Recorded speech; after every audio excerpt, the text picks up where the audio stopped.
The first question is, what's it like being a friend of someone with mental illness? I don't know, I don't think of it like that, because I just think of you as a mate. So it doesn't, I guess I don't think of you like that, so. I got made redundant, and it really, really hit me.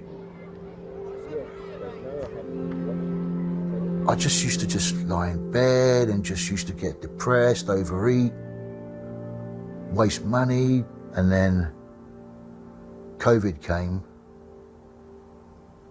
and that's when I decided that, you know, the way out was to attempt suicide. I got admitted into Ealing Hospital. The ward staff were wonderful. The on-duty psychiatrist came to see me, and he said, "Have you ever reached out to, you know, local community mental health teams or talking therapies?" I said, "I don't know what you're talking about. I don't know what this stuff is." He said, "Well, we're gonna help you now."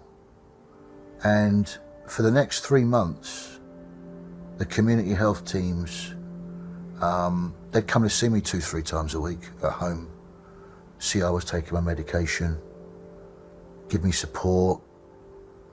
And then after that, said, okay, we need to start talking about long-term treatment. Belonging is something that I've realized is essential. Not easy to find that. But I've found it now in a few different ways. I run the LinkedIn Star Wars fans group now, and people seem to enjoy it. So who knows where that might lead us in the future. Maybe we should have practiced this more.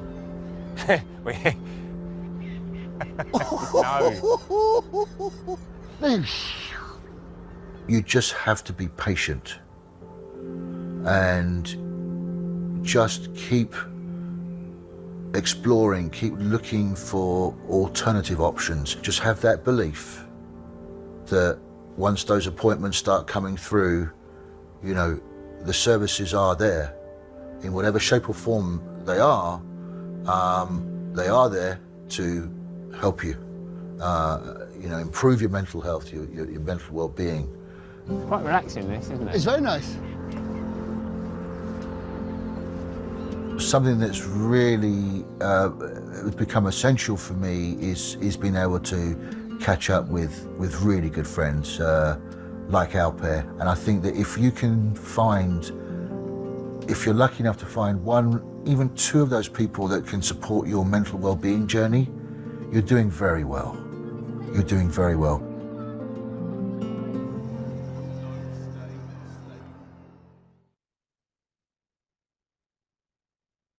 Mhm. Chris, how did it feel? How did it feel watching that? You know, I haven't watched it for a while, and it certainly brings back a lot of emotions, and it's incredibly grounding. You know, the video was launched almost a year ago, and it's over 1,500 views on YouTube. And I said to the production team and Mind, I said, you know, if it helps one man, if it helps one person, then all of this effort would have been worth it. But it was a terrifying experience, but I'm glad I did it. Oh, I'm so glad you did it, Chris. Thank you so much. And honestly, I'm so glad that you've taken the time out to be here today and share some of your lived experience. It's the most powerful part of today, actually, for me. Um, can I just ask, Chris, what was your experience of mental health services? Well, it was very up and down, to be honest, Leila. I mean, I'd experienced mental health services in 2 other countries before I returned to London at the end of 2018. So in Singapore, after my first attempted suicide, I had 2 therapists come to see me at my home for about 4 weeks, twice a week. And then I went to Los Angeles for 3 months, and the most extraordinary therapist that I met in LA. And I remember, you know, the second or third session with my therapist in LA, I said to him, "Can we go out?" And he said, yeah, sure, because on the grounds, is a garden. I said, oh, I noticed there's a lovely bench there. Can we go sit on the bench and do this? He said, yeah, come on, let's go. I thought, oh, this I like. I want to do some breathing.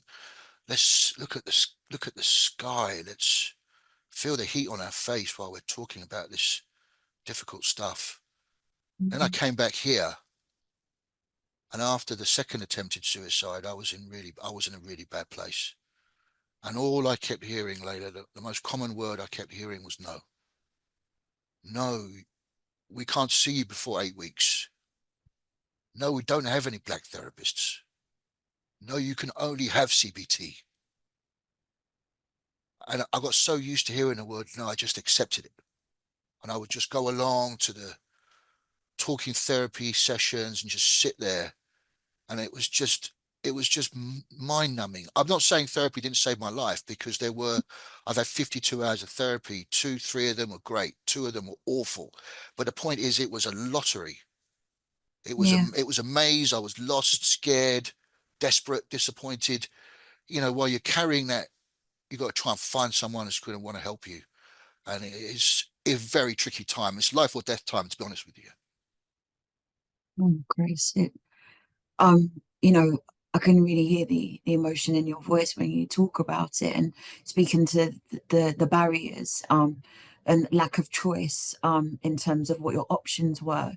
What helps you to cope? How did you get through this?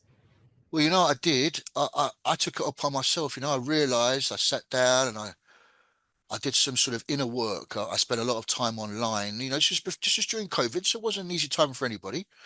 I did a lot of inner work. I found a lot of resources on YouTube. I started to read a lot, and meditation and all that great stuff. And then I started to just jump online on Google. Unfortunately, I'm technically I love technology. I love IT. So I was using all these different keywords, and I was researching, and I was trying to find any different service that could be open to me that was free, because I didn't have any money, had to be easily accessible, and immediate. And the one service that I always call out, which I thought was superb, was the listening place. I'd go along, even during COVID, I'd go along to weekly sessions just opposite Euston, and sit there with a lovely listener, trained listener. They say that it's all about the empathy, the listening. Well-trained volunteers sitting there listening to your issues, your challenges, not really offering too much in the way of feedback, but just being there for you, and providing a listening ear.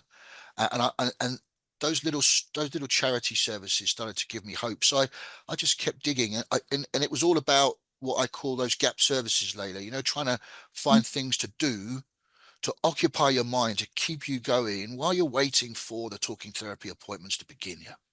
Absolutely. And there's a few questions that people have asked in the chat about what was helpful and what wasn't helpful, Chris, in terms of what you were saying. It sounds like you were very resourceful. You had to be. You went online. You found Yeah. different ways to access different forms of support. Yeah. Um, and I was wondering specifically, thinking about this question around what was helpful. What did culturally sensitive therapy look like for you in the context of your experience? Did that ever Yeah. land? Yeah, no, it did, and it landed in epic fashion. I mean, I think I was approaching 45 hours worth of therapy. I tracked everything. I had my journal. I track every session. So I'd work on stuff in my own time, and I was approaching about 45 hours, and I gave myself a gap, and it was at coming to the end of 2023, and Mhm. I knew what was coming. A very difficult time of year for me is always Christmas, because I live on my own. Loneliness has become, we know, is the next pandemic, is the loneliness pandemic, and I live with chronic loneliness and social isolation, and Christmas and New Year is very difficult, and I knew coming out of that period, I was going to need help. So just by pure chance, Layla, I was on LinkedIn. You know me, I'm prolific on LinkedIn, yeah. Mhm. And I saw on my feed this black poster with big white bold white writing, and it was from a wonderful charity, Black Minds Matter UK, and it was saying that they were offering 10 free sessions for black patients to meet with a black therapist. And I'll be honest with you, I was sat on my phone, and I literally jumped out of my bed. onto my laptop, and I was like, wow, this is it. And I jumped online. I was like, okay, what do I do? Went onto the website, did my self referral, made sure it was iron tight, submitted. And then I was just waiting day by day. Then I got the acknowledgement email 3 days later. Right, we've got your details. You're going to receive a call from somebody to go through your assessment. That will happen next week. That got booked in. After the Mm. assessment, it was just one more week before I started 10 sessions. So bearing in mind, I'd come from talking therapies, 6 sessions. Now I've got 10 free sessions with a black therapist. And I was, and then I said to her, to the assessment person, how, how will I know you've picked, even then I was being difficult. I said, how are you going to know you're going to pick the right person for me? Oh, this is her name. Why don't you check out her profile online? So I went onto LinkedIn. I thought, yeah, this is a very interesting person. And so I was already ready. I had my journal open. I knew the points I wanted to cover. And the first session we didn't need to talk about race. We didn't need to talk about the issues around racism or stigma, because she got it. And what we did is that rather than doing that, we got straight down to work. And when I say work, we built a relationship. We built a partnership. We said, we got 10 hours. Let us build a roadmap. Every week, we're going to do a check-in recap on what your Yeah, homework was. And then we're going to move on. And then at the end of the 10 sessions, you should be in a much better place. And, and I'm we, gonna, and we I'm did just it. gonna interrupt you there, Chris. I'm so sorry because I know you're just in full flow and it's so good to hear what you're saying. I've just had a few questions come through and I just wondered as well, I wanted to check in with you. Um, Somebody's asked why a black therapist. Wondered if you could answer that, but also I wanted to know if you felt that you would have had your needs met or could get your needs met with a therapist that wasn't black as well. Or two very good questions. I mean, I had an Asian therapist when I lived in Singapore because I was in Singapore, so Singaporean, yeah. And Mhm. then in Los Angeles, a white Jewish gay man who was my therapist. Excellent, excellent therapist. But when I came here, I I don't look at racism entirely in this situation. I wanted to just try these things. So it was even not about the the racism part of it. It was about the lack of the awareness of race. It was about the lack of the cultural aspects, asking the right questions, being able to figure out what some of those issues are with family, with history, with DNA, with abuse as a young boy, with the relationship with my mom and all these things. And so those questions with the white therapist within CBT, they were not there, you see. So I always felt after every session, looking back at the door, I kept thinking, there's more I could have said if only I'd just been asked those questions. But when I Chris, started to talk, yeah, sorry, this is that is important. so pertinent. I'm Yeah, just conscious, I just wanted to say to everyone, um, just the utmost respect and love for Chris and for the time that he's given. We have worked together for a little while now, and it's just been an absolute privilege to have met you in person at the BABCP conference last year, Chris. And no doubt we'll continue to for our paths to cross. I just think that what you said there was really pertinent because I think what I wanted to land with before I moved on to the slides, just because we've just got so much content to cover, Chris, because quite frankly, I could speak to you all day. Um, what would you think a therapist that wasn't black or because in America it was a white therapist and the Jewish therapist and there was no issues in Singapore, there were no issues. What did they do specifically? What what was it in how they provided support that helped? it came down to this one word, Layla. It was the willingness to work in partnership with me as her client, in that we talked about the parents, we talked about the relationship with my twin brother, we talked about moving from Wembley, all black community, to moving to the suburbs of Kent in my teens, all white community, to moving to Asia as a black man and living in Beijing as you know, not many black people there. You know, we talked about all those things. The willingness to understand, to listen, the listening skills were exceptional. The empathy was exceptional. I could feel that. But also, she was also sharing about her life. I was able to ask her a few questions, and she was giving a little bit of herself to this partnership, to this relationship. So it didn't feel like I was talking up to this white therapist here. It was that we were two peers and we were talking to each other as equals. This was the most important thing. So I was so enthusiastic for every week I saw her, and when she finished, I was so sad. Yeah.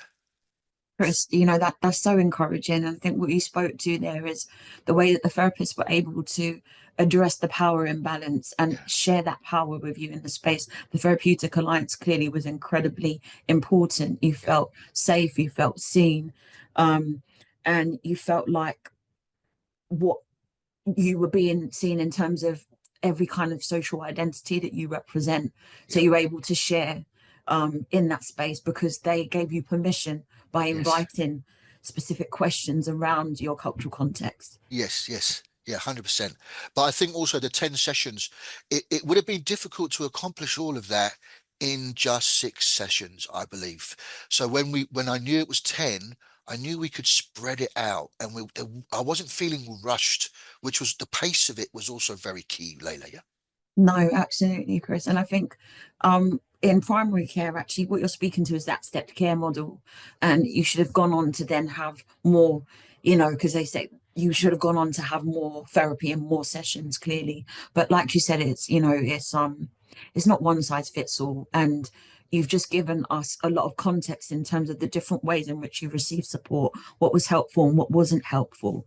And I think this is really encouraging and insightful for myself and others on the call. So I'm only stopping you just because we don't have as much time. But like I That's said, fine. Chris, Yeah.